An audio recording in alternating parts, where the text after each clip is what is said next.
Australian cricket coach Stuart Law আজকে ক্রিকফিঞ্জিকে এক সাক্ষাৎকারে বলেন, নেপাল এবং বাংলাদেশ একই ক্যাটাগরির টিম। তিনি বলেন, বাংলাদেশের কাছে ভালো পেস অ্যাটাক আছে, যারা 140+ গতিতে বোলিং করতে পারে এবং বর্তমান ইন্টারন্যাশনাল ক্রিকেটে সার্ভাইভ করার জন্য এটা অনেকটাই গুরুত্বপূর্ণ। তবে তিনি বাংলাদেশের ব্যাটিং নিয়ে একটি কড়া সমালোচনা করেন। তিনি বলেন, ব্যাটিং এর ক্ষেত্রে বাংলাদেশ এবং নেপাল অনেকটাই সিমিলার।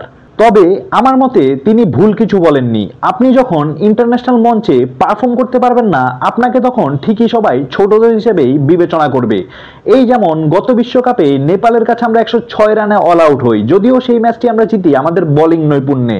সাউথ আফ্রিকাকে আমরা 113 রানে অল আউট করি, কিন্তু তাও তাদের বিপক্ষে আমরা ব্যাটিংয়ে কলাপস করে সেই ম্যাচটা হেরে যাই। এর আগের বিশ্বকাপে আফগানিস্তানকে 115 রানে অল আউট করে তাদের সেই রানটাও আমরা চেস করতে পারি না। এই ধরনের পারফরমেন্স যদি আপনি বিশ্বমঞ্চ করেন, আপনাকে তো জিম্বাবুয়ে নেপালের সাথে কম্পেয়ার করাটাই স্বাভাবিক।